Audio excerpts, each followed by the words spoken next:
of bushels of fun. Now the jingle hop has begun. Jingle bell, jingle bell, jingle bell rock. Jingle bells chime and jingle bell time. Dancing and prancing in Jingle Bell Square. In the frosty air, what a bright time. It's the right time to rock the night away. Jingle bell time is a swell time to go gliding in the one-horse sleigh. Giddy up, jingle horse, pick up your feet. Jingle around the clock. Mix and a mingle in the jingling feet. That's the Jingle Bell Rock. Jingle bell, jingle bell. Hello and Merry Christmas. Welcome back to the Film Crusade. I'm Ben. And today we And I'm have Jimmy. a special guest. Yeah, no, you're all good, all good. Jumping the gun a little, but no, all good. Yeah. Okay. We want to introduce yourself a little bit farther? Yeah, I'm Jimmy. I'm good friends with Sam and Ben, and I love the Christmas time. It's the best time of the year, and I can't wait to talk Christmas movies. Yeah. It's very clear you love Christmas, man. Yeah. I feel underdressed, you know. You're out shining the hosts here, man. I figured since I'm a guest, I might as well dress somewhat nice, So I brought out my old jacket here. There you go. I think you're the best dressed guest we've had, so you've gotten that award in that regard. Thank you. All right, yeah. Stop it. As mentioned today, we are talking about Christmas movies, and as you saw from Halloween, we are doing a Christmas bracket where we took 16 movies and we're putting them head to head to crown a champion of Christmas movies. So they do not know the mashups. I made the mashups.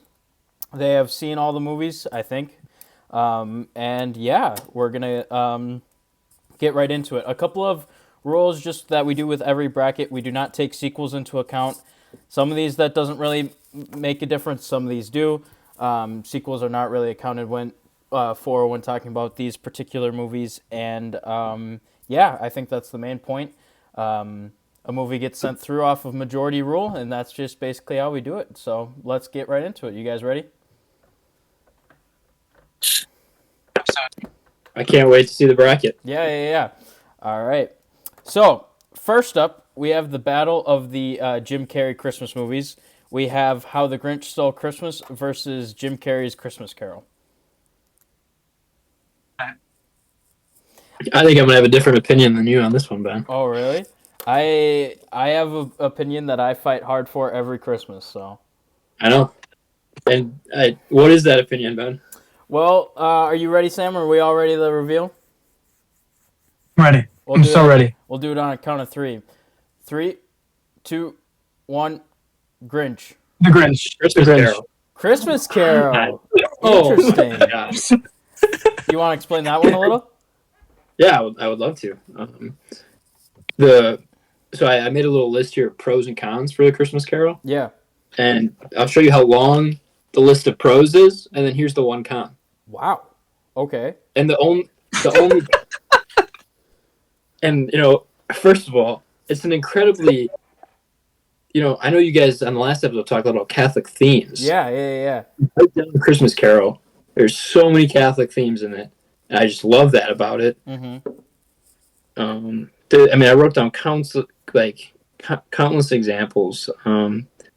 There was a point, I believe it was in the Ghost of, it was either past or present, where it was present. It was at the beginning of the present, and Scrooge reached out and touched the robe of the present. Mm-hmm. I was like, you can't get more biblical than that. It's just so cool. Yeah. And then there's three, it reminded me of the Trinity, and there's just so much cool stuff about it. And also, so I'll get into my con here, was that it has a bit of an identity crisis, because Disney, we're talking about the animated one, correct? Yes. The Jim Carrey animated one. Yep. And I feel like there's so much more of a story to tell that's held in restraint because it's a PG animated Disney movie. Yeah. Because it is there's a lot of scary moments in it too. Yeah. Speaking on the scary moments, I have a funny story. Is that my family, when I was a little kid, went to see this movie in theaters, and I had to have my mom take me home early because I was so scared of it. We watched Polar Express. Polar Express. Yeah, Yep. yeah. That's hilarious. I got so scared, and I think it was of the third ghost. Like I got it to the third ghost, and I still was freaked The out. first- It's scary. What were you saying, Jimmy? I was just saying, no, the first and the third ghost are both very scary. Yeah, first ghost is pretty scary too. It's just a candle with like a flame head. That's kind of scary. But yeah. See, this is again, I've mentioned this in a couple episodes. It's the trap I always fall into, is that we have a very kind of serious movie and a person who has a serious take about a movie versus my take about the other movie being it's really funny, and that's why I like it. And I'm not going to argue that it's not a funny movie. Yeah, Jim Carrey's Grinch is just hilarious, and it's my favorite Christmas movie only because of just how funny it is. I mean, there's just so many quotable lines from that movie. I mean, you've got the jury duty scene. That's hilarious. Jury duty. Jim Carrey's The Grinch is just iconic. It is. It's Yeah. It is. so It is. iconic. Just to bounce back to Christmas Carol for a second. Because I wanted to say something about how I don't even think it's the best iteration of Christmas Carol, because there's so many different adaptations of this movie, and I think the Muppet Christmas Carol is much, much better. I haven't even seen that one, actually. I don't think I've seen it either, but my initial reaction is like, are you serious? Like, it's the Muppets. Oh, yeah. No, And it's the Muppet. It's a magical time. Michael Caine plays Scrooge, and Michael Caine is amazing. I mean, I'm sorry. I'll have to give it a watch and see if my opinions change. Yeah. So much joy. Yeah. Any extra thoughts on Grinch, Sam? I mean, it's just been a cultural phenomenon. Yeah. The Grinch has become a cultural phenomenon. I mean, he spawned so many memes. Spawned so many. He created, like, you know how like Buddy the Elf is like this whole like new costume you see like throughout the holidays. The Grinch has become an icon throughout, like just from this one particular movie. Yeah. Jim Carrey's adaptation and the way he talks, the way he speaks, the way he acts, it's become something that everyone mimics. And I think that alone puts it above A Christmas Carol, even though it is personally one of my favorite stories. I go see it every year with my family in the theater. But The Grinch is just so iconic and it's hilarious. Yeah. Which I give it so much respect for. Yeah. I'm go ahead, man. You go. I was gonna say I'm sticking to my take here that A Christmas Carol is a better story, and I like what you're saying. You're pointing out how much of a cultural phenomenon it was, and I think that's what you're taking. That's what you're voting off of. Like, you're voting. Like, do you genuinely think The Grinch is a better movie than A Christmas Carol? So my question is. I enjoy his performance more. I think the performance outdoes the movie, and I think that's why. Okay, I respect your opinion. Yeah, It breaks my heart. He's It breaks already my heart to pissed. see A Christmas He's Carol already gone in the pissed. first round, but that's all right. I have a back point off that, Sam, but I'll save it for a later round. And I feel bad. We're being bad hosts for you, Jimmy. We're already outvoting you, but you know. It's all right. I mean, it is a shame. It's a tough first matchup, which I respect that you put them against each other. It's two powerful players, and yeah, it is what it is. All right, so the Grinch moves on to the next round. He's number one in the fact race room. Number one. I'm number one. I'm number one. No child can beat the Grinch.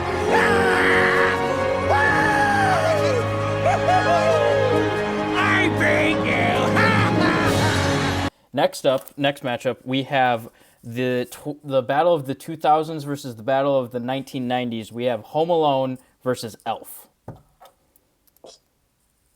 Hitting hard, and that's what I like to do when I play these so- backers, these brackets. I like to mess with my guests, so I mean, I could see these two in the final four. This is they are two heavy hitters, and one has to I go have home my right answer. away. I have my answer. Depending on how you guys think about these movies, I don't think it'll be too upsetting. I have my answer as well. Okay. I have mine. I don't think it'll surprise you. Okay, 3, 2, 1. Home Alone. Home Alone. All right, we're all in agreement. All right. Yeah, that's good. Yeah. Can we talk about Elf real quick? Yeah, course. Is it overrated? I kind of agree. Yes. I don't think it's overrated. I think it's overplayed. Okay, that is actually a better way of putting it. Not overrated, overplayed.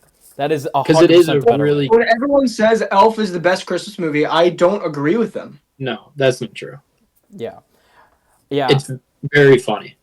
it is funny. Yes, it's fine. Yeah, I think the problem with Elf is that, like, I don't know. I think the overplayed is just such a good point with it because, like, I like the movie, but, like, over the years, I've kind of gotten sick of it. You know what I mean? Like, it's still good. Couldn't agree more. It's still good, but it's like, I'm okay with taking a couple Christmas seasons off from it. You know what I mean? Yeah. It was funny enough. I was talking to my mom earlier about this bracket, and I'm like, I'm kind of framing this all on, like, can I go a Christmas season without watching some of these movies? And I could go a Christmas season without watching Elf, but I could not go a Christmas season without watching Home Alone. So I think that's just kind of how I go at it. I agree. Yeah. I mean, every Christmas Eve, like we'll have like I'll be at a family's party, and they'll have a bunch of different movies like playing off of cable, Yeah. like just and we'll scroll through the channels, and Elf will be on, and I'll sit down and watch it, but I'm not gonna pay attention because I know the movie like the back of my hand. Mm-hmm. And the same thing with Home Alone. I know Home Alone like the back of my hand, but I enjoy Home Alone so much more because it's just there's something more. There's just something more enjoyable about rewatching Home Alone as an adult than there is about rewatching Elf, I guess. Yeah. I don't know. I don't have too much of an opinion because I think they're both in a similar vein to me because I've seen Home Alone hundreds of times, as well as Elf. But I just enjoy Home Alone more. I think that the jokes in Home Alone are much more calculated than the jokes in Elf. Like Elf relies a lot more on just cheap, outrageous humor, and like Buddy the Elf. The whole joke of him being in the real world as an elf is like the basis of every joke in the movie. Yeah. I think Home Alone, the jokes are much more. I don't know, almost like you appreciate them more as you grow up too. Yeah. Yeah, and I mean, who doesn't like seeing bad guys get hit in the head with a shovel and a nail in their foot, you know? Just saying. It's classic. It's classic It is Three Stooges humor. You can't beat it. Yeah. I mean, I have a special tradition with Home Alone, and I feel like I have a problem of letting stuff, outside factors kind of sway how I feel about a movie, but, like, it's just kind of hard to ignore.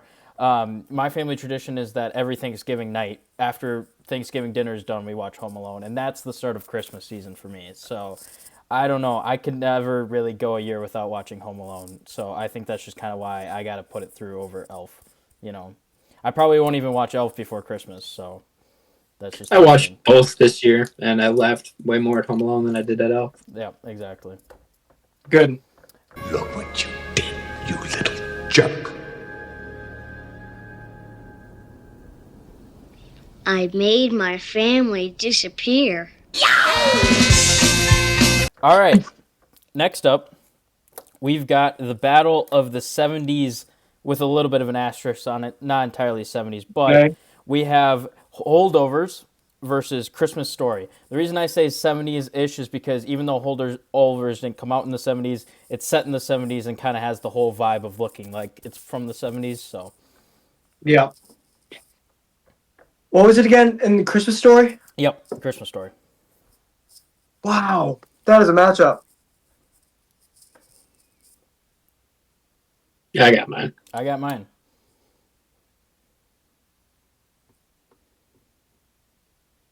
Okay. 3, 2, 1, Holdovers. Christmas Story. Story. Really? Okay. Ben, I want you to make your claim first here. I don't actually like Christmas Story. I think it's kind of boring.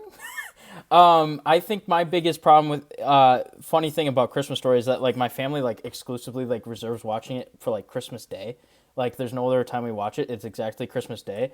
And a thing with, like, you mentioned cable movies. Christmas Story, for some reason, is on one station just on a loop, just constantly on. It's on Christmas Eve for 24 hours, I think. Yeah. And I don't actually think I've seen the whole entire movie once, but I don't know how many times I've actually seen the entire movie. And I don't know. There's good bits in it.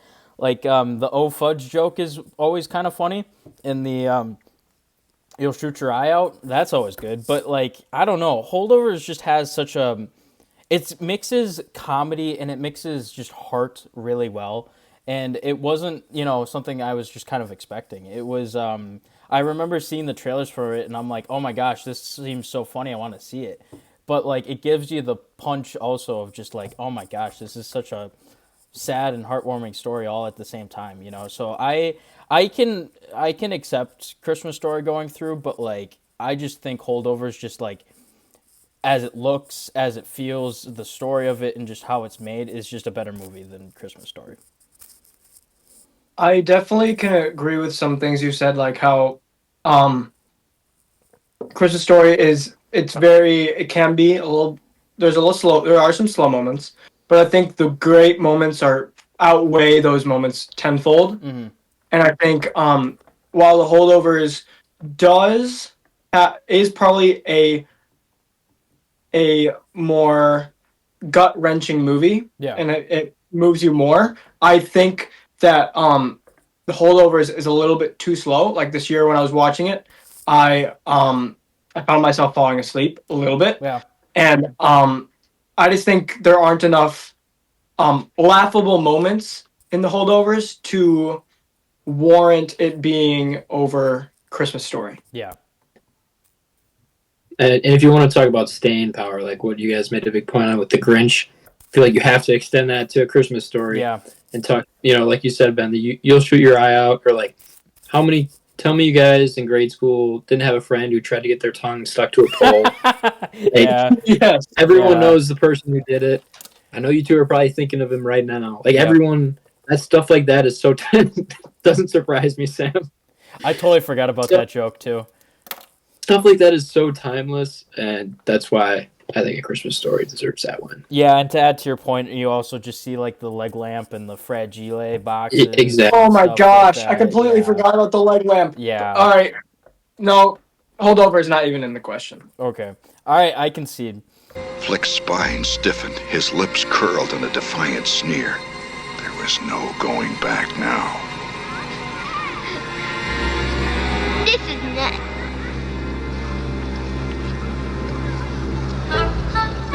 Stop! Stop! Stop! Stop!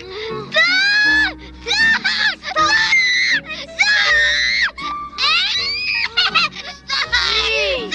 It really works! Look at it! What are they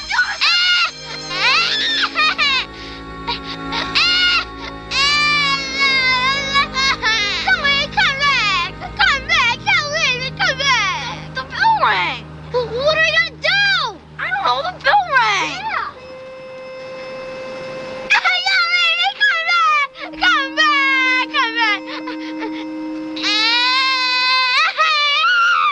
Come back! Next up, we have the 80s classics. We have Christmas Vacation versus Die Hard.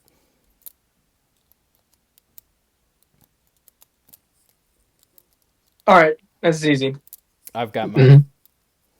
3, 2, 1, Die Hard. Christmas Vacation. Christmas Vacation. Really? Oh, come on! Listen, Wow. I love Die Hard, but it is not a Christmas movie. All right. Well, I mean, I knew this debate would happen, but it definitely is a Christmas movie. When do I watch it? I watch it during Christmas, but that's just because it happens to take place during Christmas, and because my dad loves Die Hard. He has a sweater with Nakatomi Plaza on it, and he wears it every Christmas, and he loves the movie, and we watch it. Like, I don't remember, like we watched it a couple days ago, and he loves the movie, and he's a strong believer that it's a Christmas movie. I mean, I don't believe it, but having that tradition every year, and it makes it a good movie. But Christmas Vacation I mean, come on, Jimmy, you take it away. It's for the same reasons that A Christmas Story got the win. For timelessness, for jokes, tradition, it's all there in Christmas Vacation. Whether it be the Christmas tree that's way too big, him falling, like, yeah, it's all so good. Mm-hmm. And Yeah, you finish your thought. Sorry. no, that was kind of it. There's the timelessness of it all. Yeah. And The cat in the tree. yeah, exactly. So Sam, would you consider your dad's his Die Hard sweater not a Christmas sweater, but a sweater that he wears on Christmas? Then It's a Christmas sweater, but like it's not, because in my opinion, it's not a Christmas movie. Like it could take place on St. Patrick's Day and it would still work. All It right, could now take you're place stealing on- from Macaulay Culkin. I did steal it from Macaulay Culkin. I Macaulay love Culkin is a very smart man. I love that definition of a Christmas movie. That if it's necessary for the plot to take place on Christmas, it's a Christmas movie. Okay, Yes. here's the thing though. I feel like it wouldn't hit as hard as it does if it wasn't set on Christmas, and I think that's kind of why it is set on Christmas. I think it definitely is a Christmas movie because of the fact that like it's so baked into the movie that it is Christmas. Sure, it kind of loses it a little. I watched it last night. Sure, it kind of loses the Christmas a little bit in the third plot, but that's just because that's how the plot moves. You know, the third act, it kind of loses the Christmas, but that's because he's blowing up the terrorists and stuff like that. I think you even look at like even the minute details of the movie, and it's a Christmas movie. The themes, the scores in the movie are Christmas songs reworked and made differently to fit the movie. Because like there's like you can like hear different Christmas lyrics throughout the movie. Like when Hans and stuff like the terrorists first get into Nakatomi Plaza, you hear Winter Wonderland. That song's in there. Jingle Bells is in there at one point. It's so baked into it, and like even like some of the jokes, like now I have of machine gun, ho ho ho, like how does that work at St. Patrick's Day? I found a pot of gold or something like that. Like it's such. I feel like it's so baked into the movie that like it can't survive as well without the Christmas. Yeah. I have a small argument for you. You know the movie Paul Blart, right? Yeah. You're familiar. Is that a Christmas movie? It's been years. I couldn't even tell you what's like. Is that a Christmas movie? I don't remember. It takes place during Christmas. I don't. Or like before the holidays. And they're not practically the same movie, but they have the very exact same premise. I thought it took place on Black Friday. Well, it's as the holidays approach, and then like all the when the bad guys are called like Santa's Little Helpers or something. I don't know. See, because like Die Hard's all actually on the Christmas bad Eve. guys have a reindeer as their nickname. I don't know. Yeah, I would have to look into that because, like I said, the score and stuff like that. I wouldn't even when I think about Paul Blart, I don't even think of Christmas. When What I do you think of Die Hard, Christmas when you think of Die Hard? I mean, I think of the holiday season, but that's just because that's when I watch it. But Why do you watch it I then? don't think it's because of my tradition. That's not because it's a Christmas because movie. of your tradition. from your tradition or on what holiday? Exactly. Ben, you might have convinced me. I'm not completely sold, but I'll say I'm more open. My eyes are more open than before. What would it take you to fully flip? I love the like I'm not fully convinced that it couldn't take place outside of Christmas, but mentioning the score, mentioning all the jokes, I understand where you're coming from. Oh, I understand where he's coming from. I just think it's all bullcrap. Oh yeah. Again, though, like I said, why do you watch it when you watch it? You don't have to watch it at Christmas. You can watch it whenever. No, you are right about, like, I think Die Hard is the best example of where it's on the line. Because there's so many other movies that are like, oh, people say it's a Christmas movie, but no, it's on this side clearly. Die Hard is very down the middle, where it could pass over as a Christmas movie, and it could also cross over very easily as not a Christmas movie, just because it doesn't have enough of the elements to where it's not like I don't know, like if, let's say this, for some reason, Santa Claus is in the background, and he's like, and he flies over with his reindeer, and he's somehow involved with the saving of the day. Then it's a Christmas movie, but there isn't that like one moment where like magic saved the day or something, or like there's something magical or like a miracle. If there was a miracle at some point where that helped John McClane, I would be like, there it is. Is there magic in Home Alone? Is there magic in The Holdovers? Is there magic in Christmas Story? Does that make them not Christmas movies if there's no magic? It's a miracle that the old man was there to save him when he needed him.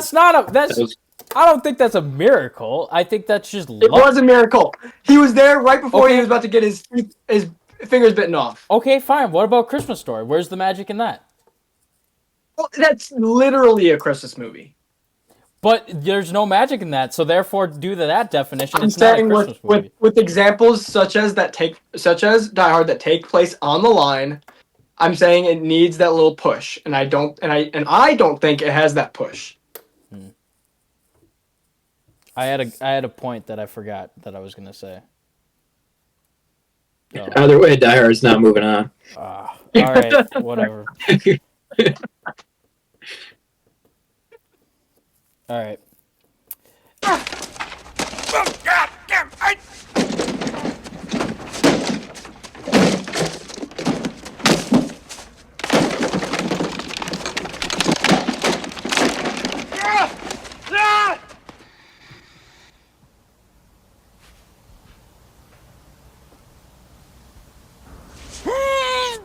Good.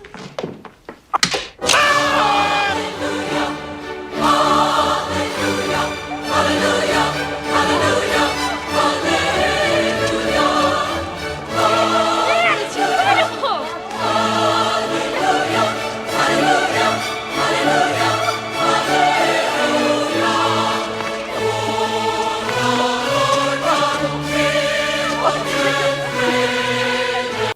Now we have the mashup of the wholesome movies on this list. We have Klaus versus It's a Wonderful Life. Oh, you gut wrencher! This is so easy, Sam. For me, that's really really not. easy. That's really easy too. For me, it's okay. Sure. All 3, 2, 1. Klaus. It's a Wonderful Life. Oh, really? I'm so happy. Okay. But I'm also really sad because I want like these are my top two. This is These are my not. top two. This isn't even a matter of one of the best Christmas movies. This is one of the best movies of all time. I have an Klaus argument is my- against It's a Wonderful Life. You don't. Here. Actually, here's the thing. You guys can argue and easily sway me because these are like so close. Klaus is on the rise, and because I watched It's a Wonderful Life for the first time this year, and it's pretty fresh on my mind. And I also watched Klaus the other day. I think I watched it already 3 times this winter. I watched it 3 times last week. What? Not because I wanted When was to. the last time you watched Klaus? I don't even. Okay, I'm gonna be honest. I don't have a good opinion on Klaus, but It's a Wonderful Life is one of the greatest movies of all time. I can agree. I agree. But it's up to you guys to sway me. Well, give your opinion on Klaus, Ben, if you don't mind. I don't. It's not my opinion on Klaus. It's my opinion on It's a Wonderful Life. It's What a Wonderful do you have? Life is not Ben, a Christmas you can- movie you can- until the last you can 30 say- minutes. Most of it is about George Bailey's life. Is it a really good movie? Yes, it is. Is it a Christmas movie? Not until the last 30 seconds. It has the miracle. It has the push. It's not a 90% of the movie is not a Christmas movie. Okay, it's not 90%. The movie's not 4 hours long. The movie's 2 hours long. And if it's the last half hour, that's only a quarter of it, which is 25%, not 90%. But Sam, your miracle point is very true. He gets the book from the angel. The angel gets his wings. The bell rings. That needs to happen on Christmas. That can't happen outside of Christmas. It's a Christmas movie. But even so, it doesn't really delve into the Christmas stuff until the last 30 minutes. A lot of it is about George Bailey's life and how he gets to that desolation moment. Well, That yeah, is- a lot of movies do that, though. I don't think you're not feeding me a good argument. You need to feed me on why Klaus is better. Okay, Right now, well- Jimmy's winning. Well, I think Yeah, you keep going, Jimmy. I mean, there's one quote that I think just listen to this. Each man's life touches so many others. When he isn't around, he leaves an awful hole, doesn't he? That's what the angel says to him after. I don't remember exactly where that was. I wrote that down as I rewatched it this time. Also, no man is a failure who has friends. This stuff is so good. It was like 1946. I remember. I have good memories of the first time I ever watched this. Was in my senior year math class. It was like pre-calculus or something. And my pre-calc teacher, instead of teaching pre-calc, he shows us It's a Wonderful Life, because that's more valuable than any pre-calc you could ever learn. And that's a fact. I mean, to me, that's probably true, but for some people, that's probably not true. Anyway, see, the thing is that It's a Wonderful Life is a really good movie. I'm still kind of swayed on the fact that it's not really a Christmas movie until the last 30 minutes. If it was in any, yeah. It's one. The Pope was recently just asked his top 5 favorite films, and It's a Wonderful Life was on there. Just thought I'd throw that. Sure, but that doesn't count to Christmas. You don't have to argue with me. You can argue with Pope Leo. All right. Well, see. All right. Ben, sway me. Okay. The thing is that Klaus is just the story of how Christmas came to be, at least in that universe. And the thing is that it takes someone who is so self-absorbed, so like just a rich kid who doesn't want to do anything, and it takes him to staying in one of the worst places possible that he knows, and it goes from him giving up all of his wealth just to stay and bring joy to people with the help of this old man. I think even just like looking at it beyond just like the actual story of it, the animation in it is so beautiful. I mean, It is very. it's I looked it up. It's 2D animation, so it's hand drawn, but it's with 3D lighting. So like the lighting for a 3D movie on a 2D movie, and it makes just such a masterpiece of a looking movie. And it really does pull on your heartstrings because I mean, Klaus's story is just so sad. He's an old loner in his house who had a wife, wanted to have a bunch of children, so he has a barn full of toys, and he never is able to have those children, so he uses it for better, and he uses it to bring the toys to the children all over the world. I mean, I think It's a Wonderful Life is 100% a great movie. I'm not discrediting that. But when we're looking solely at Christmas movies, I think Klaus has the bit of the edge. It's such a beautiful, it's just such a beautifully well-made movie. And it's just such, it's like, I'm losing words on it. It's just that, like, It's a Wonderful Life is such a good movie, but, like, I feel like when we're talking about Christmas, sure, it has the magic. Sure, it's on the line a little bit. I 100% agree that you watch it around Christmas time, and I think it's better, you can classify it as that. But, like, the Christmas stuff doesn't come in towards the end, and I think that, like, most of the movie, it is good, but, like, it just doesn't compare to the overall, just when looking at specifically, for the sake of this, Christmas movies, that I think that it works better with Klaus instead of It's a Wonderful Life. Are you saying It's a Wonderful Life is a Christmas movie or not? I'm kind of in the definition I would put it in the definition of Die Hard. And Your definition of Die Hard. 20 minutes arguing that Die Hard. You just spent 20 minutes arguing that Die Hard was a Christmas movie. By the distributed property, you're willing to admit It's a Wonderful Life is a Christmas movie. I'm putting it in your guys' definition of Die Hard, not my definition of Die Hard. Your guys' definition. That's what I mean. I'm not putting it in my definition of Die Hard. I'm putting it in your guys' definition. You guys said that Die Hard wasn't a Christmas movie, so. It's a Wonderful Life is incredibly timeless. You look at messages that the world needs to hear right now. I think every person needs to watch It's a Wonderful Life. Like, the idea That's making it so difficult for me. The idea of going back and not running away from your problems, but facing them. He's directly getting shown how the world would be without him in it, and everything that's missing, and how beautiful, how much of a gift he is to the world. And I think that message is timeless, especially in today's society. And yeah, I think that's my final words. But can you put it somewhere else besides Christmas? Because the whole ending with the angel leaving him the Tom Sawyer book and getting his wings, that is so rooted in Christmas, and it's so holy, and it's so beautiful, and it could not happen anywhere besides Christmas. Could you do it at Easter? Oh my gosh. No, he's getting it as a gift, a Christmas gift. You get Easter No, gifts. Ben, you're not gonna sell me on the Christmas on it not being a Christmas side because right now I'm fighting on which one I feel I feel strongly about. I'm not trying to sell it on the fact that it's not a Christmas movie. I'm more just trying to sell it on the fact that like it's a very good story and it's a really good message, but it doesn't entirely need Christmas to make that message. I feel like I'm on Shark Tank right now and I'm deciding whether to make a deal or not. All I'm saying is that Klaus is just such it's on the rise. I will say that there is a tiny bit of a recency thing, but it's on the rise, and just that it's such a heartwarming tale for like everyone. You put It's a Wonderful Life on for a little kid, and I feel like they might get bored of it after a while. It's not a kid's movie. No, you're right. It's not for a little kid. So it's for a Christmas movie doesn't have to be a kid's movie. no, but I'm saying that like you can use Fine. Klaus for an entire family, that like anyone can watch it. All right. So, on one side, we have a movie that is very adult. It's got an incredible message. It's something that everyone really needs to hear, and I think it's something that is very important in everyone's life. And then the other side, in my opinion, we've got one of the most Christmassy movies of our generation. It's got the magic, it's got the animation, it's got everything. It's got the magic. But then on the other side, we've also got magic.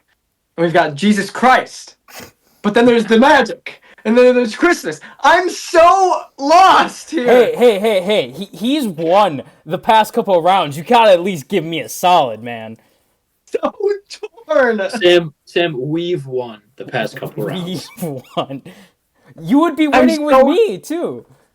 I'm so I'm actually so torn. This is the most torn I've been on this podcast. J.K. Simmons is in Klaus. Don't you love J.K. Simmons? I do love J.K. Simmons. Exactly. Rashida Jones. Don't you love Rashida Jones? She's okay. Don't you love the Pope? Hey, you don't need the Pope is the Pope. He's amazing, but like right now we're talking about Christmas movies. The Pope is not in a Christmas movie. I have my jurisdiction, and I'm very not happy about it. All right. When we're talking about Christmas movies, and Christmas movies alone, because this is what we're ranking today. Jimmy, don't shake your head at me. Ben, I'm taking Come on, dear, as a guest. Oh yes! Oh, please! I'm sorry for I'm sorry for whoever's listening with headphones. Listen. Oh. And if this wasn't a Christmas movie bracket, if this was a movie, what is a better movie? What is a better movie? It is. Oh, It's a Wonderful Life. It is a better movie, like not times 2, but like times 1.5. It's a better movie, and it's a Christmas movie. Therefore, it is a Christmas movie, and I agree. And it is a very faithful Christmas movie, which I love and I adore with all my heart. But Klaus has fit every single Christmas trope within its movie. It brings the magic. It made me cry twice. As It's a Wonderful Life. I did, but I've only seen it once. I've only seen it once, and it was recency. I will say my opinion could change next year, very easily. I need to rewatch It's a Wonderful Life probably a couple times before I can really make a full decision. But Klaus, in my heart, is just it keeps growing and growing, and I can't stop it. So I'm putting Klaus through. Yes.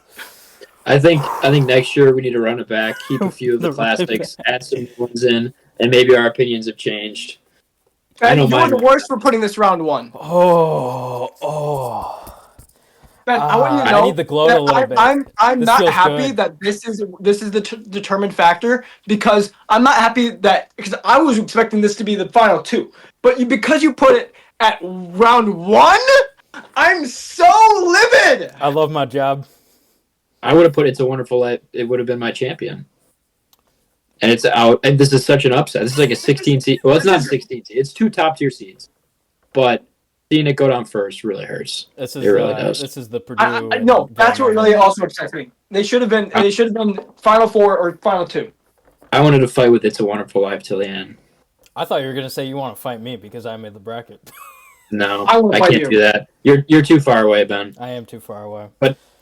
But next time I see you, That makes me laugh that that's the only reason that you don't want to fight me right now. All right. I love you, Ben. I love you too, guys. Ha! Eat our snow, you... They're not attached. Why aren't they attached? I thought they were attached. I would never, in a million years, have done what I just did if I didn't think these were attached. All right. Moving forward. Gotta calm down a little bit. I think this one's probably more of a slam dunk of a round than the past one. We have the Tim Allen matchup. We have Christmas with the Kranks versus Santa Claus. You stole my prediction. You scallywag! All right, just so you guys know, before the podcast started, just before you guys started, Ben asked us what predictions we had for like what the matchups were, and I said a Tim Allen matchup, and Ben gaslit me into believing it wasn't true. So now I feel like an incredible genius. So Ben, he goes, oh yeah, that's trap. My performance was rock solid. It was incredibly convincing. Going, oh yeah, that would be a good idea. I should have done that. Exactly. Here we are. Unbelievable. Can't outfool the master. I've made you mad twice this episode. That makes me so happy. So, I would say you did convince me that you didn't put it in. Yeah. I just, I don't really have any acting credentials, so I thought I was going to brag for a second, but I don't have anything. All right. I have my idea, or I have my winner. Hi, man. Oh yeah, me too. All right. 3, 2, 1. Santa Claus. Santa Claus. Yeah, this one's easy. I mean, Okay, good. Christmas with the Cranks is a funny movie, but like Christmas classics, I mean, Tim Allen, Yeah, Santa Claus. I will say I watched Christmas with the Cranks for the first time today, and I was pleasantly surprised. Mhm. I did not expect to like as much as I did. But Santa Claus is a classic.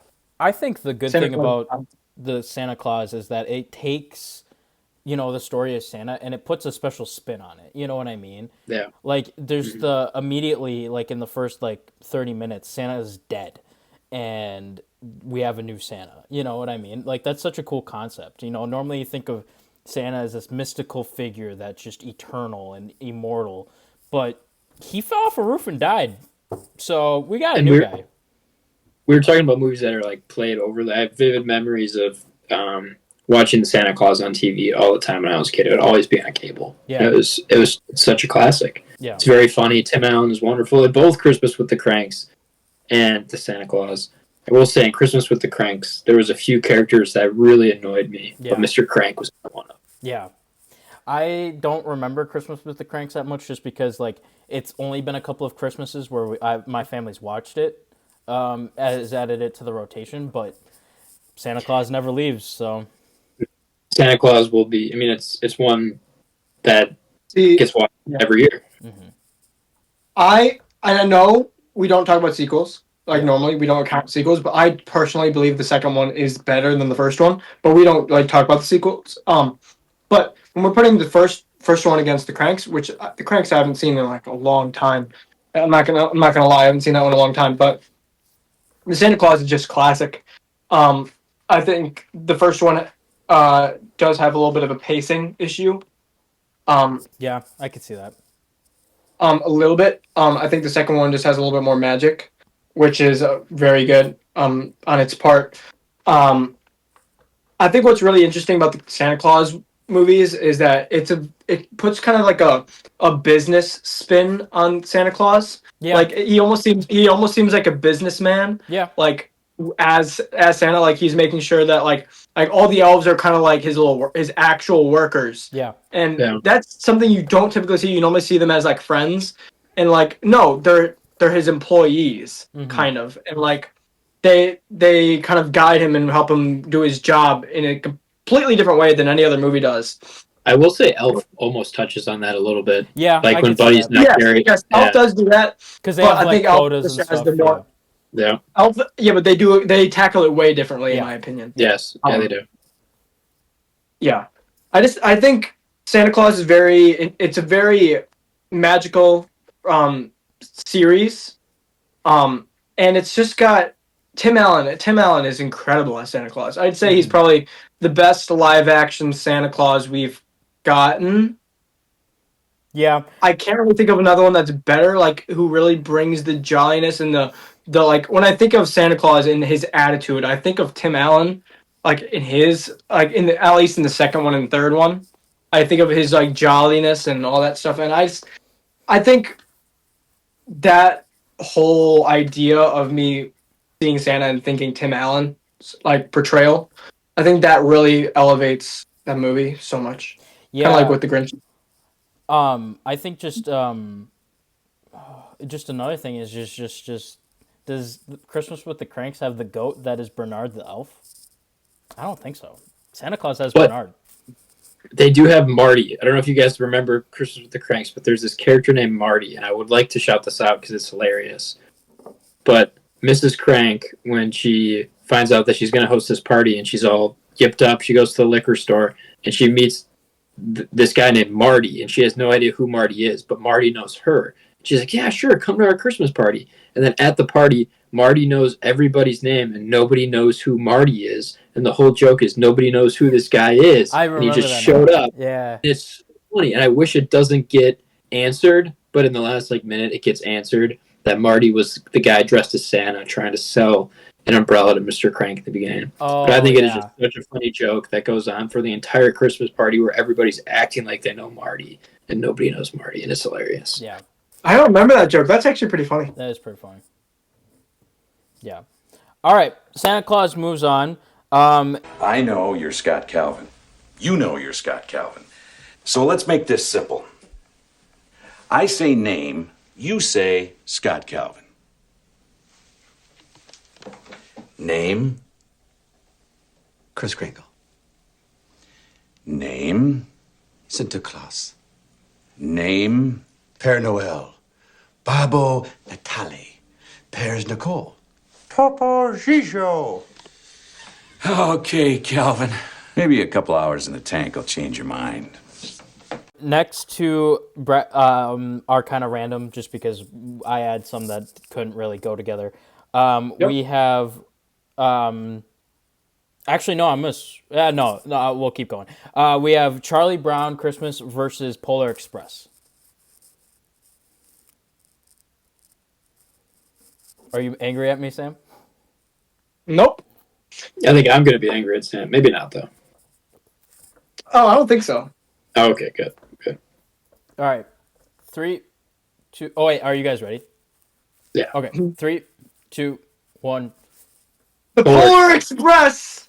Okay, I was gonna say Charlie Brown, but I'm okay with it. Okay. I mean, Charlie Brown's 30 minutes It's long. probably the most magical Christmas movie, except for the last 30 minutes. Yeah, you're not a fan of the last 30 minutes, correct? When they're in the Nope, Christmas not. Village. Nope. Yeah, it does slow down But there a lot. The perfection that is the train ride, and and also the last 5 minutes too. Yeah. Or the Yes. last- Wait, we had this conversation. Yes, we did have this yeah, conversation. we did. Yeah. Yeah. Just my argument is that the whole magic of the train and with the ghosts on the train or the spirit on the train and what's Tom Hanks voicing most of the characters and I just the tickets. Oh my gosh, I just can't I wish I could explain it more. I feel like I explained it better when I was talking to you guys a week ago. Just the magic of the train and the spirit of believing is what is it? Believing is not isn't seeing or so, what is it? Well, there's Yes. the debate of believing is seeing or believing is not seeing.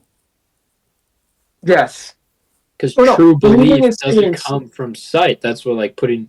Also, I think that's another very biblical thing is to just put your faith, trust completely in something and believe in something you can't see. So. Oh, wait, I remember. Seeing is believing. Well, no, seeing isn't believing. Believing is seeing. That's what it is. Seeing isn't believing. Believing is seeing.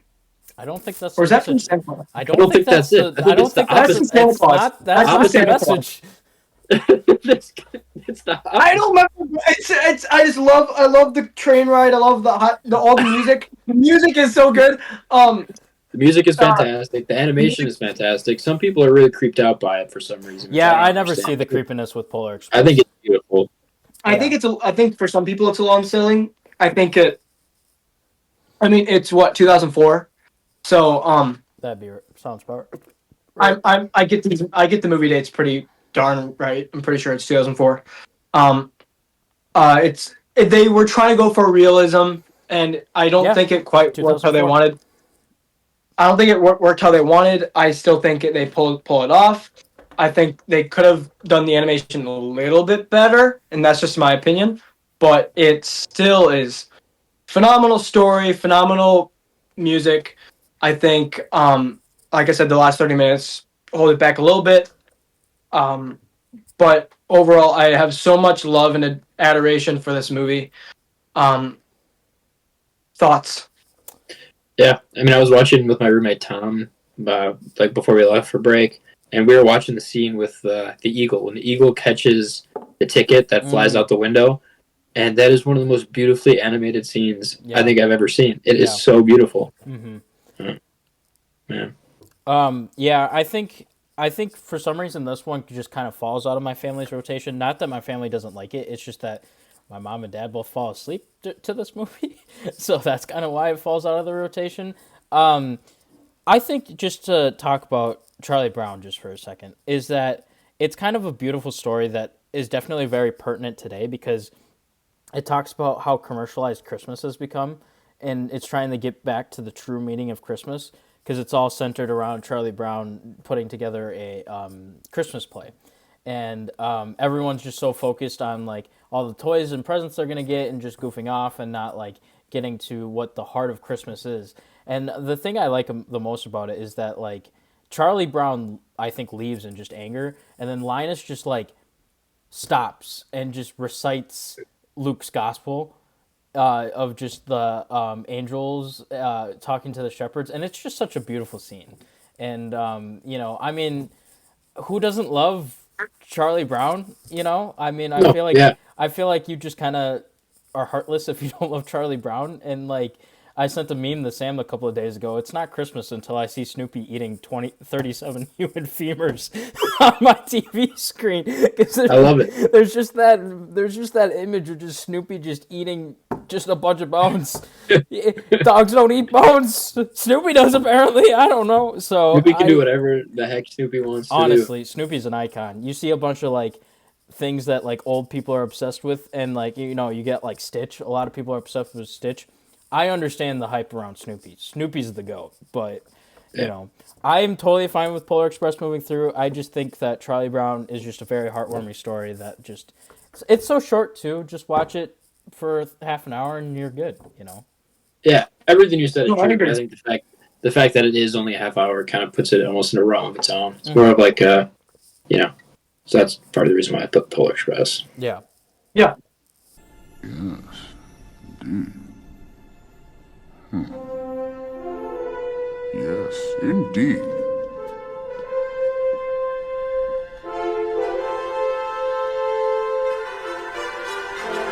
The first gift of Christmas!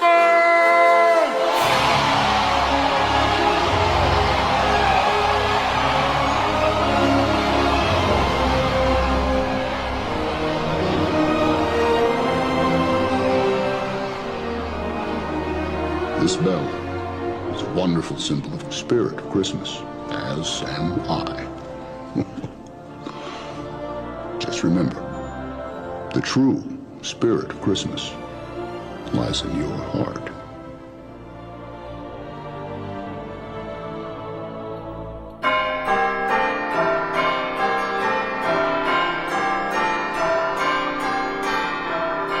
Merry Christmas. Better keep that in a safe place. All right. Our last matchup of the first round, we have our most action-packed, well, maybe not our most action-packed, but our bloodiest... What? No, we've got our bloodiest movie on the list. We have Violent Night, versus Rudolph the Red-Nosed Reindeer. This was a cruel man. Rudolph gets, that movie gets scary violent. He's just, Oh my Pretty- ripping hey, everyone hey. apart, and Why do you think his nose is so red? it's all that I don't blood. know. He's a gore hound, I guess. I actually have my answer. I have my answer. Man. Yep. 3, 3, 2, 2, 1. Violent night. Rudolph. Okay, yeah. Rudolph. See, that's fine. Yeah. I love Rudolph. It's the animation is so unique, and that kind of Yeah, the stop claymation. Yeah. Stop motion claymation is so cool, and it's just a whole like an art form you don't see anymore. And to know how long that probably took and how intense it was to create something like that stands out in my mind. And Violent Night is a great movie, though. Yeah, I think just the biggest thing with Violent Night is that the story is absolutely terrible and the characters absolutely suck. But the action is so good. I mean, Santa kills 2 bad guys with a snowblower. I mean, how do you not like that? And you're talking about how to reinvent Santa Claus. That Yeah. reinvents Santa Claus. Yeah. Which I do respect that it's in. Yeah, I'm happy it's getting a sequel. Is it getting a sequel? I didn't know that. Yeah, they're It's working on next one. year. Next year, yeah. Yeah, I think what's so unique about the Santa Claus in Violent Night is how he's kind of washed up and he's tired. Yeah. You see that kind of often with what's that one other Christmas movie? Christmas Chronicles. Oh, where yeah. he's also kind of a tired Santa Claus, and he does that. And also Elf. That Santa Claus is also he's tired of because nobody believes in all this stuff. It's very, they have the trope of a Santa who is tired because nobody else believes in him anymore. And I think what's so funny? I just realized you're so festive, Jimmy. You even got a Sprite cranberry for this entire time. I had to bring it out for me. How could I not? She have Sprite vanilla downstairs.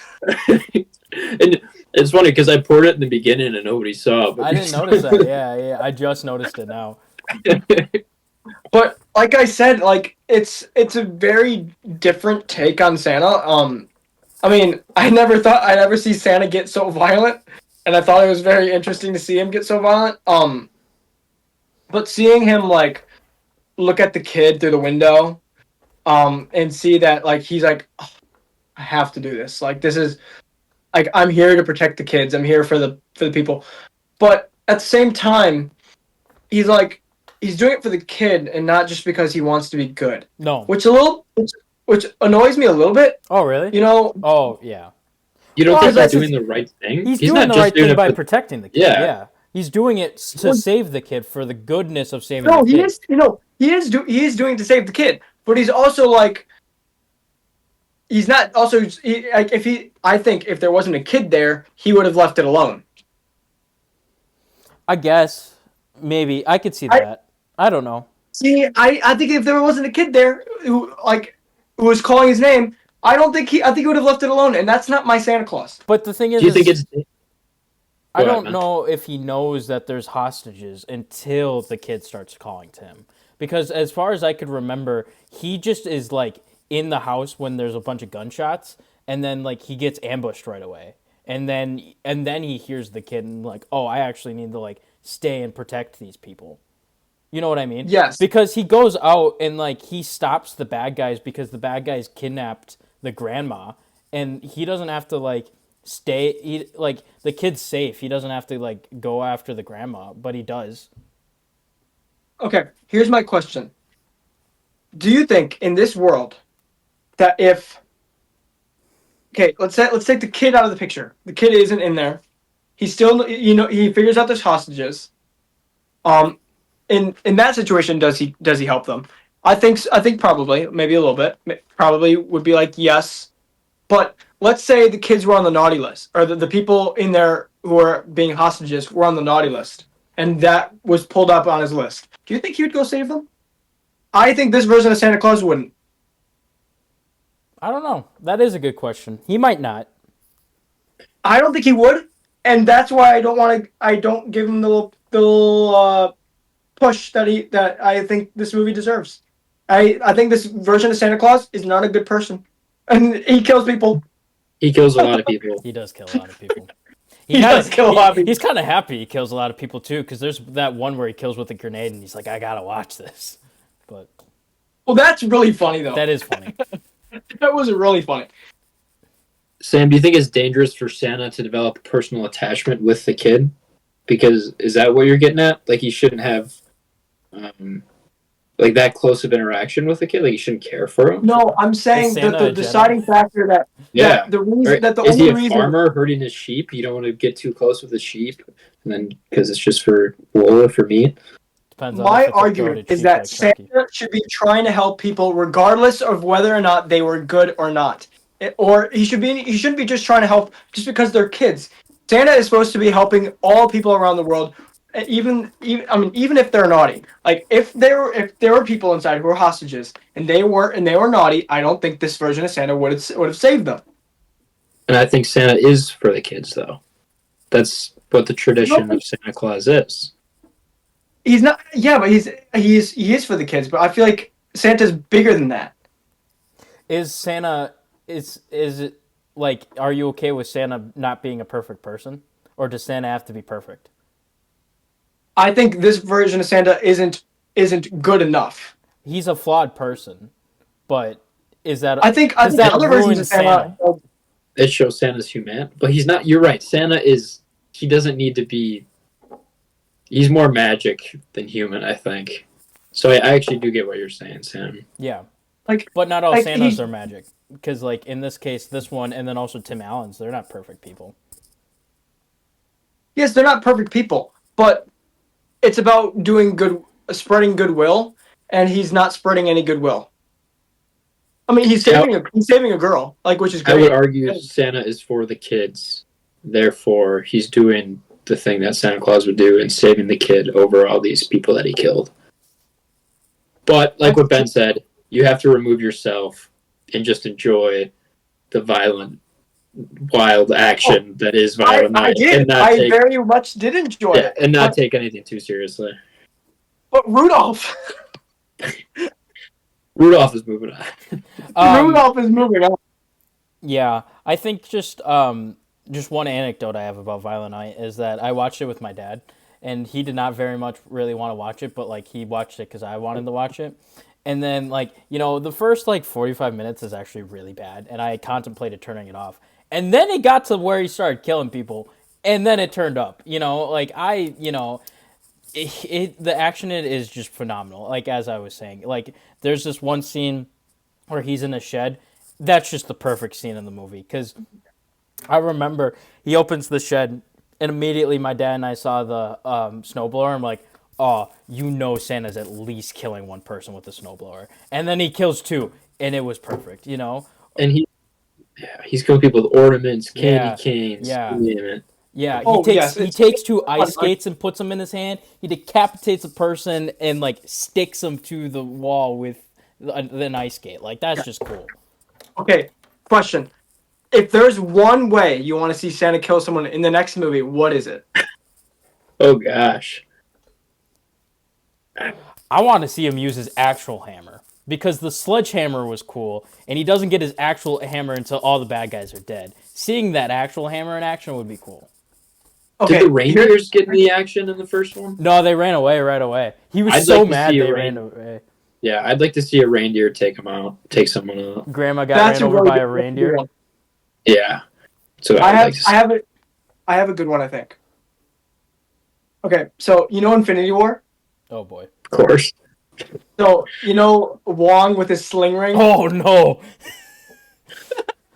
With his Santa's bag. And he suffocates him. I did think of that. Yeah, I did think of that. He would I think you just have someone to get thrown in the bag. And then that's good, but and then later at the end of the movie, he's like, "Oh, something's stuck in here." Just throws out just this dead person. It's like half the guy. Yeah. Oh, how'd that get in there? He's at the end of the movie, he's delivering the rest of the presents, and as he's trying to pull out a gift to put under the tree, there's just a half of a corpse. That's crazy. You know, We'll have to you finish. wait and see if any of these predictions come true. Yeah. I think just one last thing to say about Violent Night is just that like a lot of people don't like David Harbour. He's kind of he's just had some controversies a little bit recently. I love I love him as an actor, and he's actually really good as Santa. I like his portrayal. He's just like he kind of gives it like half like I'm so tired of this, and then half like locked in like Viking warrior as he's supposed to be, but like Yes. it's so funny. He just runs around just cursing under his breath for like half of the movie at the start, and that's just so funny to me. He's just running away, and he's like, "Oh, I'm not gonna swear right now, but like, he's just running away, just swearing his head off, and that's so funny." So, Yeah, I like David Harbour. I just think he's being a little overexposed with characters that aren't different enough from each other. So that that's is what people true. are probably for.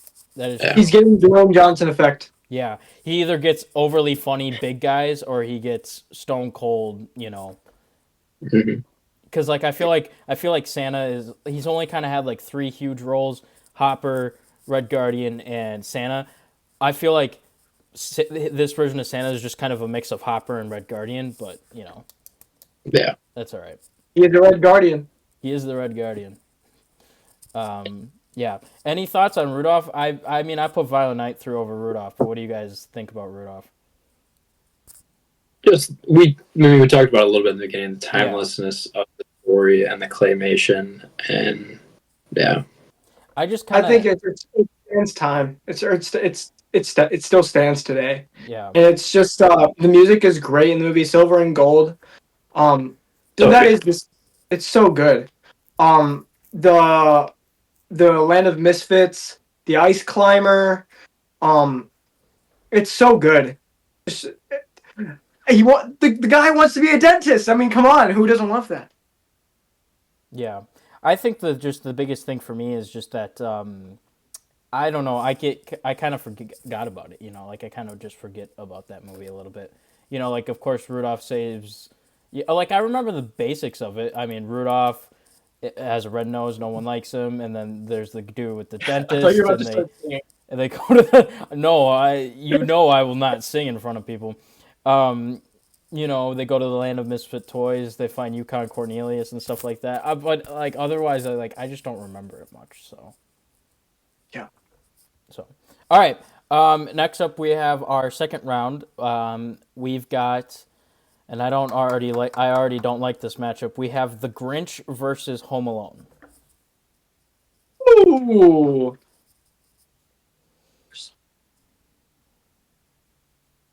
I think I know what I have to say on this one. Wow. I know what you're gonna say. I'm ready. I feel like I know what Ben's gonna say because I know Ben's favorite Christmas movie, or maybe one of his. But I don't know what Jimmy's gonna say. Well, I don't know what you're gonna say. Huh.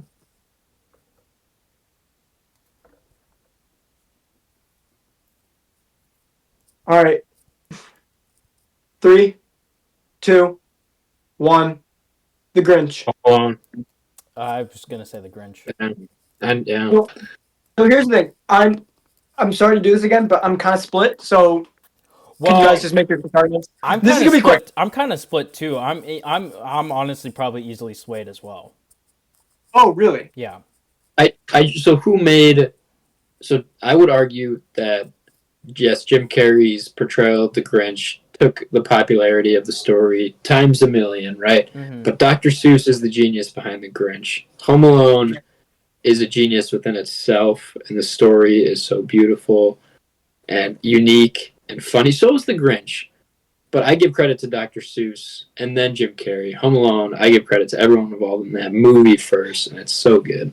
Yeah, I think just my biggest thing with the Grinch, and I said this when we talked about it, is that my piggyback point is that the Grinch has never been the same since Jim Carrey. And Sam was kind of saying this, is that it's never changed. Like, it hasn't... you go to, I see a lot of clips from, Universal of, their actor of the Grinch. They're doing a Jim Carrey. They're doing an impression of Jim Carrey's Grinch. They're not doing... Yes. Boris Karloff's Grinch from that one. It's that the Grinch has forever been changed, and when you look at like a new adaptation of it, if it's not a Jim Carrey version, it's not as good. Like the Benedict Cumberbatch Grinch, it's not that good because it's a return to the original Grinch, and no one liked it. Everyone likes the new version of it. They like the wacky, crazy guy that's going around like causing chaos, and everyone loves that. I can go either way at the end of the day. I like the Grinch more, I think, but I would be more upset if I didn't watch Home Alone like in the season. Like, I think I'd be more upset than I would be about watching the Grinch. So if we put Home Alone through, I'm totally fine. If we put the Grinch through, I'm totally fine. I don't know. Actually, upon more thinking, I think I'm gonna go Home Alone. I will give my short case really quick, and then Jimmy can give his overall thoughts on Home Alone, and then we can, But when I think of the Grinch, I think of Jim Carrey. But when I think of Whoville, I get disgusted because it's the consumerism, it's the capitalism, like it's everywhere. Like when you watch the Grinch that movie, like the Who's, like most of them, like in the beginning, I'm actually disgusted, and I agree with the Grinch. Like this version of Christmas is like overcapitalized.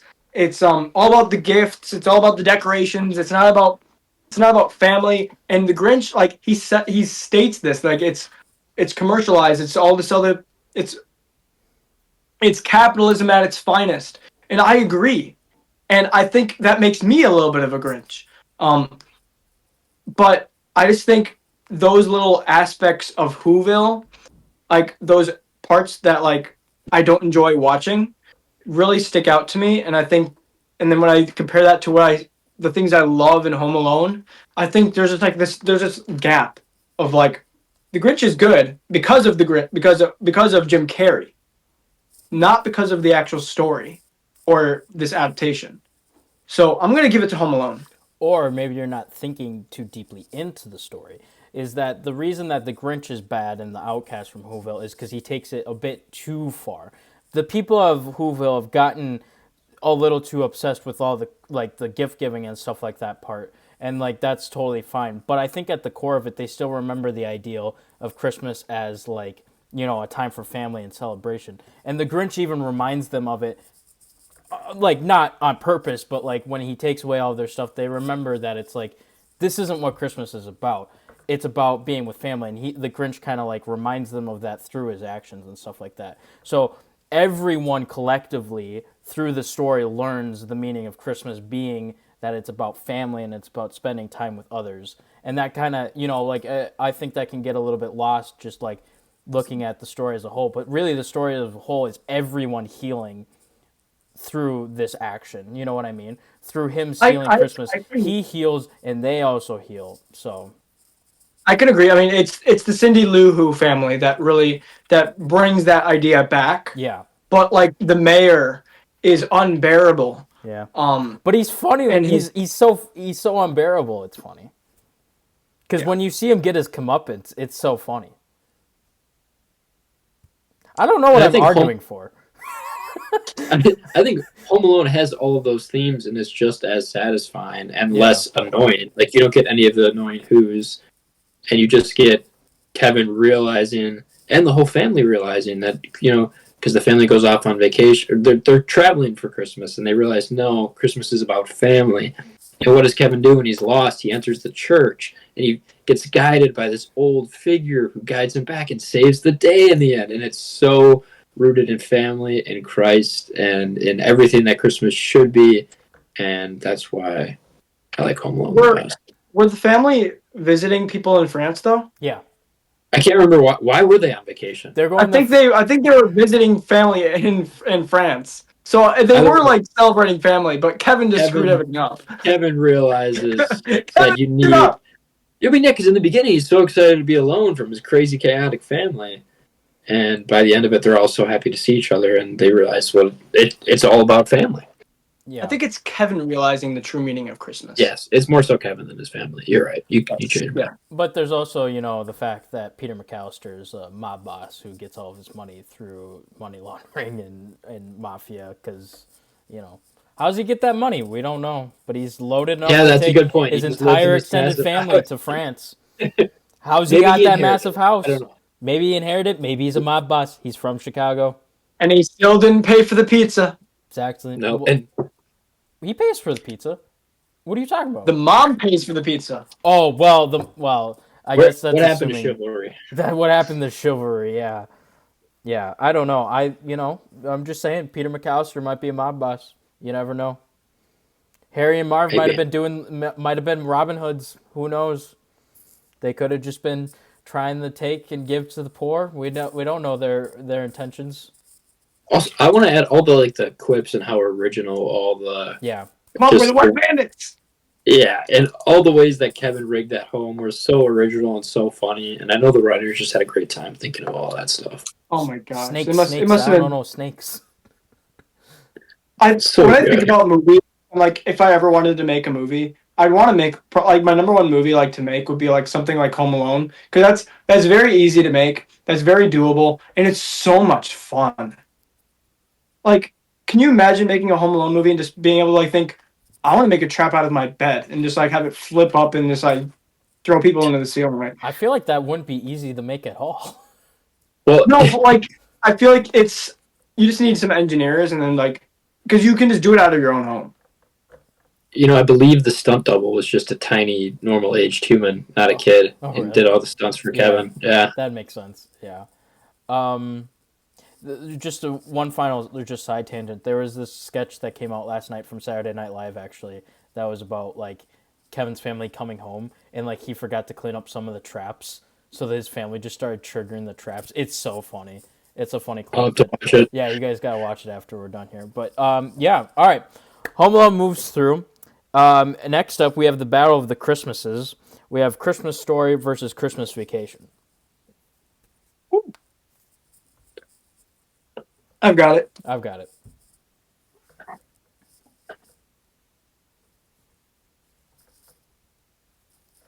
I've got it. All right. 3, 2, 1. Vacation. Christmas Vacation. All right, we're all in agreement on that one. That's good. I mean, it's so iconic. I mean, everything in the movie, I love it. Christmas Story, I would argue, is almost more iconic, but Christmas, as far as everything that's remembered, like the lake lamp, the shoot your eye out, the ho ho ho going on, all of it. But Christmas Vacation is so funny. I think it's got something similar to that too, because you've got. I see people walking around with a Griswold Blackhawks jersey. Yeah. You see the moose glasses. You got I don't know. I'm just trying to think of iconic quotes from that movie. I mean, that's a movie that's definitely extremely quoted around my family. I mean, the hockey, the one where he comes out with a hockey mask and the chainsaw, where he's gonna cut his own tree down, or the part where he just takes a chainsaw to his own, banister, and he's like, I fixed the no post and stuff like that. I mean, when he's hanging while he's putting up the lights and he's in the ladder. Yeah. Why is the carpet all wet, Todd? I don't know, Margot. That's the line delivery, and that's so funny. I also just think of some of the, not as the family friendly jokes, but when he's in the office and he's just just that line of people, and that whole joke is always so funny, So yeah, it's a hilarious movie. Yeah, I think I just have a personal in my family. We watch Christmas Story way more, and my aunt always shows up on Christmas in her pink bunny suit from A Christmas Story. So a little bit of personal bias, but I agree. Christmas Vacation is better. All right. Yeah. Any final thoughts? I think so. All right. Next up, we have the result of a controversial bracket. We have Klaus versus Santa Claus. I have mine. I mean, come on. Yeah, I have mine as well. Oh, yeah, I'm gonna agree. Yeah. All right, 3. You sound so defeated, Jimmy. I'm not happy at all right now because It's a Wonderful Life would be all right. Well, it's gone. I'm not going to talk about it anymore. But it would beat every other movie all the way to the finals. You know what? Hold on. I'm actually feeling a little more satisfied with my position because if I were to think which one would I think is better between Santa Claus and and It's a Wonderful Life versus Klaus and Santa Claus, I feel like the gap for me for Klaus and Santa Claus is so much better because Klaus is a way better Christmas movie than Santa Claus, in my opinion. Versus sorry, I already gave my opinion. Klaus wins. The Klaus wins. I think we all agree. Yeah. No, Klaus is way better than Santa Claus versus It's a Wonderful Life is a great it's like one of the best movies, but the fact that it's not as much of a Christmas movie as the Santa Claus, I feel like it levels the playing field a little more. So I feel like there's my real argument now for why Klaus won. Yeah. If that makes sense. And I hate to keep beating a dead horse here, but if we all agree that It's a Wonderful Life is a Christmas movie, and we're ranking the best Christmas movies, I don't know how it's not here, but Klaus is moving on. That's all right. I screamed. I'm so sorry. I screamed all of my opinions on Klaus, so I don't exactly have much more. Yeah, I don't think that we have much more to say.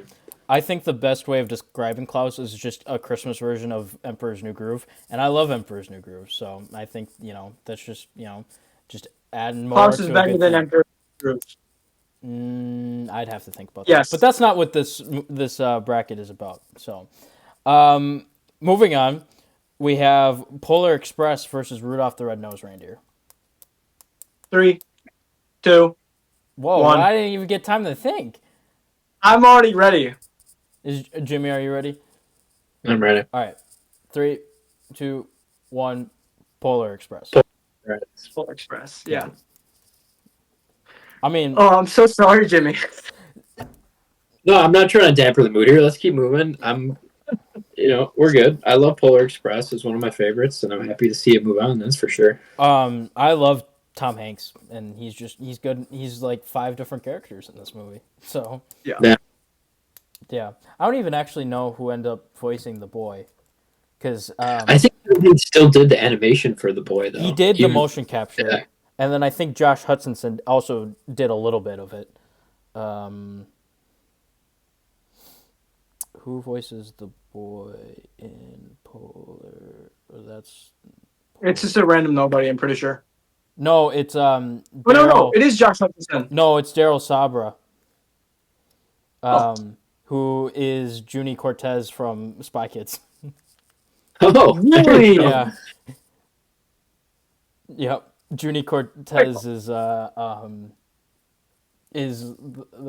What's the boy's... Does he have a name? No, he's just called the boy. I don't think anyone actually has a name, because it's the boy, the girl. Billy is the only, I think, named character. And then you have That's the really doctor. Cool. So yeah. No, yeah. That moves on. Any final thoughts? I like how it was a good matchup between just unique animation styles, the claymation versus like the I don't even know what the motion capture that they did for Polar Express. CGI. Yeah. All right. Final four. Beginning of the final four. We have Home Alone versus Christmas Vacation. I have mine. I have mine. All right. 3, 2, 1. Home Alone. Home Alone. Well, yep. Sounds good. Moving on. Yeah. Any extra thoughts on those two? Yeah, 2 movies in the same vein where we're talking about just the timelessness of both of them. And it is sad to see Christmas Vacation go. Yeah. Yeah, no, it's a little sad, but Christmas Vacation, you had a nice run. But Home Alone's better. Longer This than last sip of Sprite Cranberries for Christmas Vacation. It had a longer run than I thought of. I thought Die Hard was going to go a little bit farther, but whatever. I'm not going to bellyache it over because you've had a worse loss than I did. So no, I'm not even upset about it anymore. Well, to bring up old wounds, we have Klaus versus Polar Express. Yeah.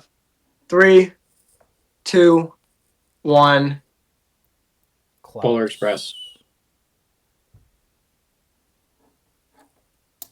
I seem to have lacked an answer. Yeah. For now, I'm gonna go Klaus.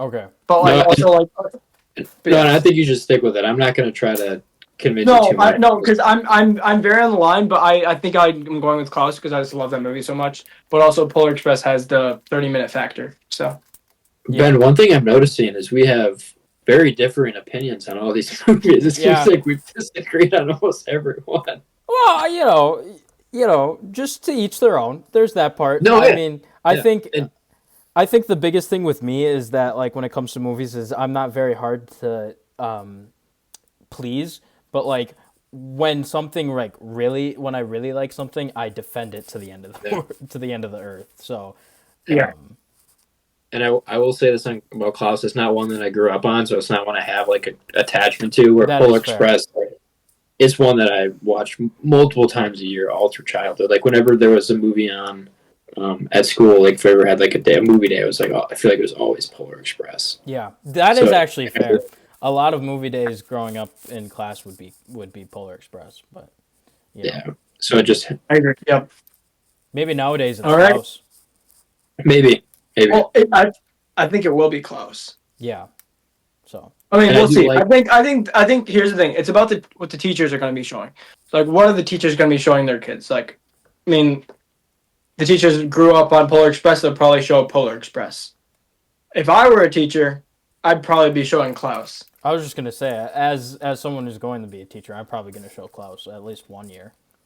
Yeah, and as someone who's going to be a teacher, I will lean towards Polar Express. As someone who's not going to be a teacher and probably will be a dad, I'll probably be showing my kids Polar.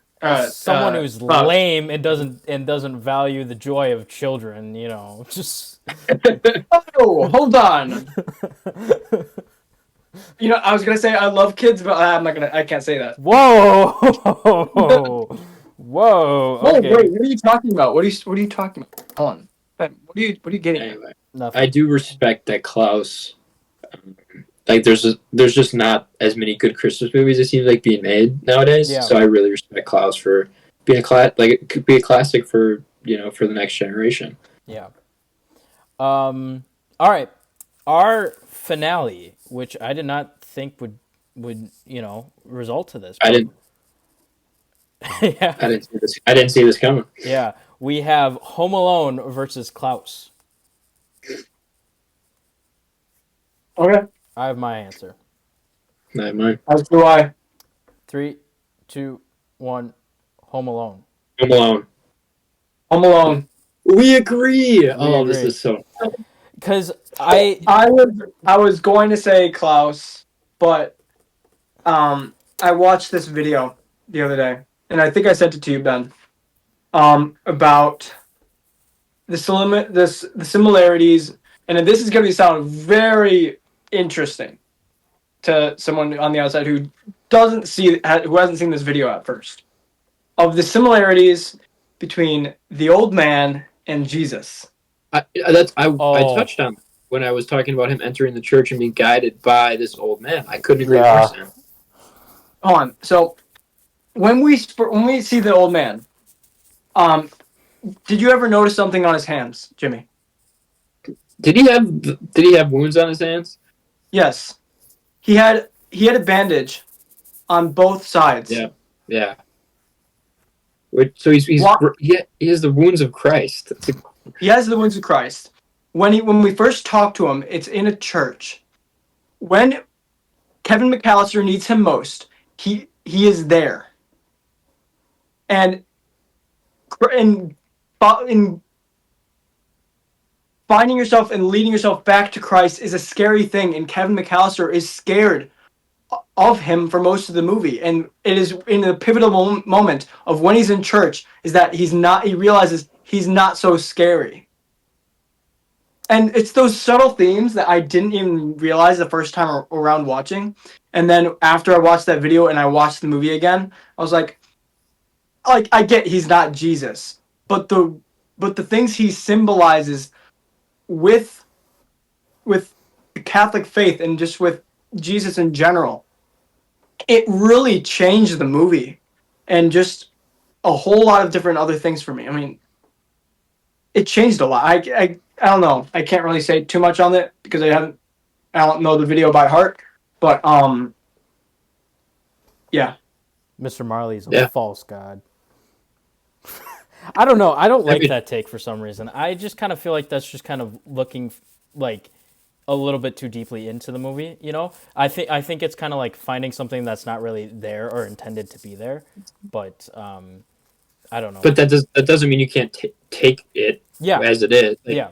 Like even if it's not intention, you can still interpret it that way. Yeah.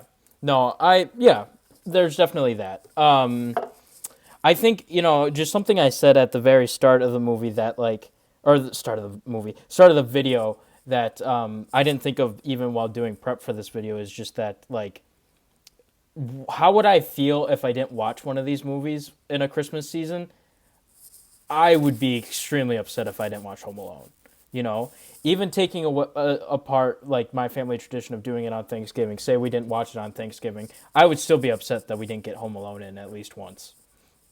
So, I think that's just kind of the biggest thing for me.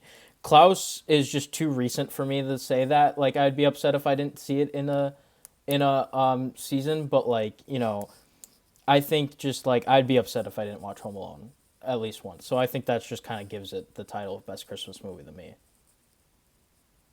My favorite, no, because that's still the Grinch. But best, probably Home Alone. Yeah, I think everything I've said on Home Alone, I've said in the previous lists. But I love the take that the old man is very Christ-like. And even thinking about how they interact, especially in the beginning, like what you said, where Kevin is scared of him, and also the old man doesn't fully reveal himself until Kevin puts his trust in him and talks to him in the church. I think that is just another example. And then he learns about the old man's family, and he starts talking. And so he only reveals himself, just as Christ often does in the scriptures, when you seek him. So, yeah.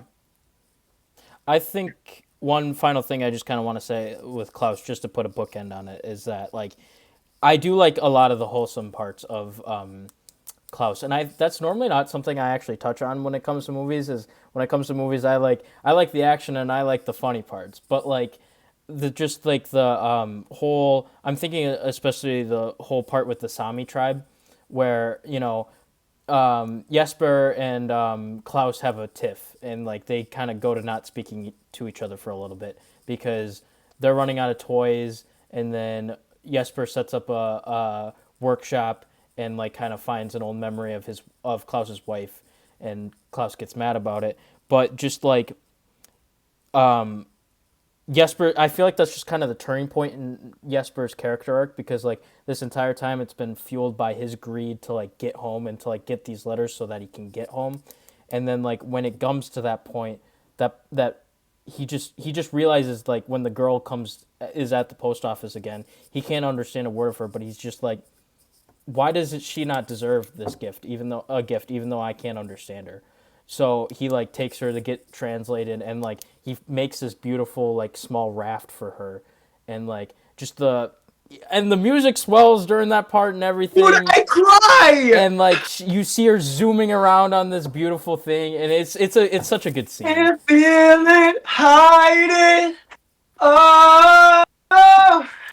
Jimmy, I'm looking for a new co-host. Are you available to replace this? Hey, just give me a ring whenever you need it. I'll be on. Good, because I don't want to deal with that maniac anymore after that display of just awful singing. Hey Sam, don't quit your day job. Don't quit your day job. Don't go full-time podcast. Oh, he fell over.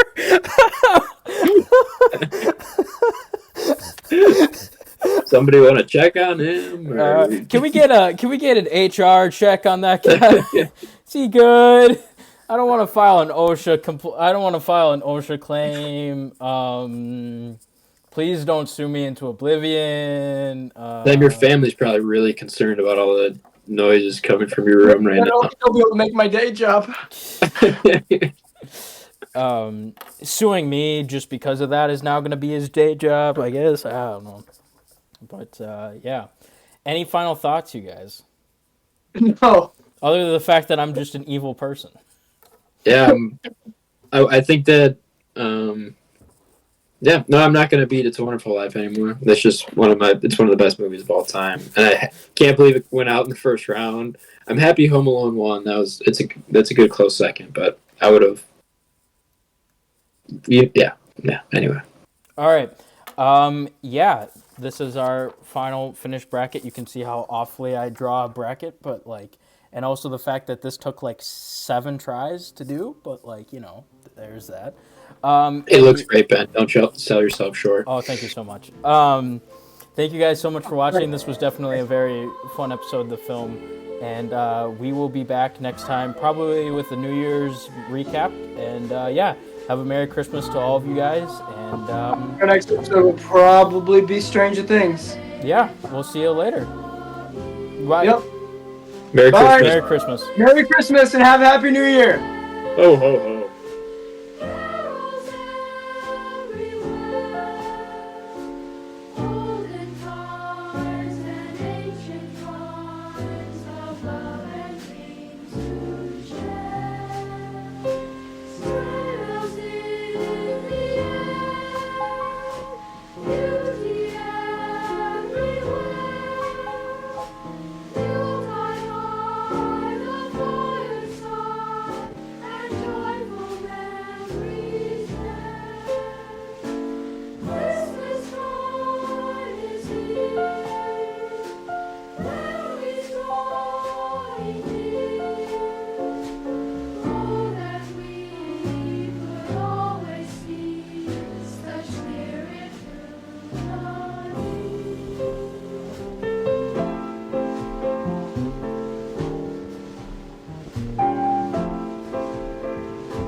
Oh, thank God I can finally take this hat off.